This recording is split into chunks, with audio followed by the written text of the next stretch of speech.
मेरे प्रिय विद्यार्थियों, जैसा कि आप जानते हैं कि हम और हमारा देश एक अदृश्य संकट का सामना कर रहे हैं।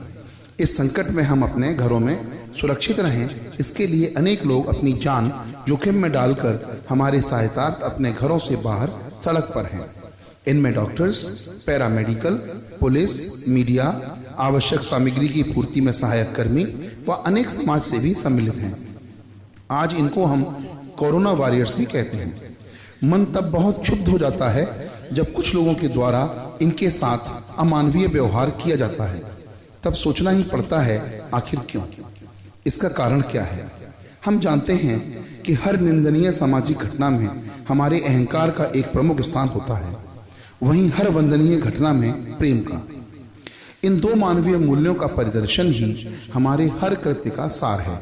अपने अनुभव से भी मुझे ऐसा प्रतीत होता है कि जो हमें प्रेम करते हैं, हमारे शुभ चिंतक हैं, हमारा हित चाहते हैं, हम उनके से बहुत शीघ्र ही नाराज हो जाते हैं, उनका प्रतिकार भी करने लगते हैं और यहाँ तक हम उन पर हमला भी कर देते हैं, कभी कभी जान भी ले लेते हैं। तो क्या यही करना हमारा चरित्र है? क्या ऐसा ही होना चाहिए? नहीं, ऐसा कदापि नहीं होना चाहिए। आप सदैव मर्यादित आचरण करें। इसलिए एक बोध कथा के माध्यम से मैं आपको प्रेरित करना चाहूँगा। बहुत समय पहले की बात है कि एक टापू पर बहुत सारी ह्यूमन वैल्यूज यानी मानवीय मूल्य रहते थे, जैसे करुणा, सत्य, उदारता, प्रेम, अहिंसा, सदाचरण, कर्तव्य, निष्ठा, लगन, उद्यमिता, ईमानदारी, अहंकार, पवित्रता, स्वार्थ, धर्म, साहस, आत्मनिर्भरता, बलिदान वगैरह वगैरह। एक दिन मौसम विभाग ने भविष्यवाणी की कि आज रात इस टापू पर बहुत भयंकर तूफान सुनामी आने वाला है, जिसमें किसी के भी बचने की संभावना नहीं है। इसलिए जो जिंदा रहना चाहते हैं वे शीघ्र इस टापू को छोड़कर कहीं और चले जाएं। तत्काल ही सभी मानवीय मूल्यों ने एक सभा का आयोजन किया और निर्णय लिया कि सभी मूल्य तुरंत यह टापू छोड़ देंगे और एक बड़ी नाव के द्वारा कहीं और किसी स्थान पर जान बचाने के लिए चले जाएंगे। टापू के छोड़ने का समय निश्चित कर लिया गया। सभी वैल्यूज एक निश्चित समय पर सपरिवार जाने के लिए नाव में बैठने लगे।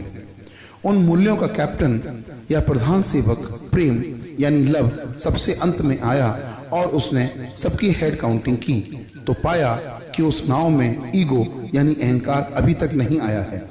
उसकी एब्सेंस से चिंतित होकर प्रेम नाव से उतरकर टापू पर उसे खोजने के लिए चल दिया। अहंकार को पाते ही प्रेम ने कहा, अरे भाई जल्दी चलो, नाव तैयार है, हमें भाग चलना होगा, नहीं तो आने वाली सुनामी में घिरकर हम मर जाएंगे। अहंकार यह सुनते ही भड़क गया। उसने बहस शुरू कर दी कि कुछ नहीं होगा, मैं नहीं जाऊंगा, तुम्हें मुझसे क्या मतलब, ये सब बेकार की बातें हैं। प्रेम उसे चलने के लिए मनाता रहा मगर अहंकार मना करता रहा। तब तक तूफान आ गया। वहीं मानवीय मूल्यों से भरी नाव तो विलंब होने के कारण किसी और स्थान के लिए प्रस्थान कर चुकी थी। रात भर सुनामी तूफान उस टापू पर तबाही मचाता रहा। सुबह तूफान थमने पर एक बड़े अखबार में खबर छपी, अफसोस, कल रात के तूफान में अहंकार के कारण प्रेम मर गया। और बच्चों, उस दिन से लेकर आज तक हर बार प्रेम अहंकार के कारण ही मरता है। अतः यह आवश्यक हो जाता है कि हम भी अपने भीतर के अहंकार को मारने का प्रयास करें, अभ्यास करें, ताकि हम में और हमारे आसपास कहीं प्रेम की दुखद मृत्यु न हो जाए, क्योंकि प्रेम ही हमारे जीवन का आधार है। इसके मरते ही सब कुछ नष्ट हो जाएगा। प्रेम का कहा मानिए, ऐसा करने से प्रेम और अहंकार दोनों बच जाएंगे, नहीं तो दोनों का विनाश निश्चित है।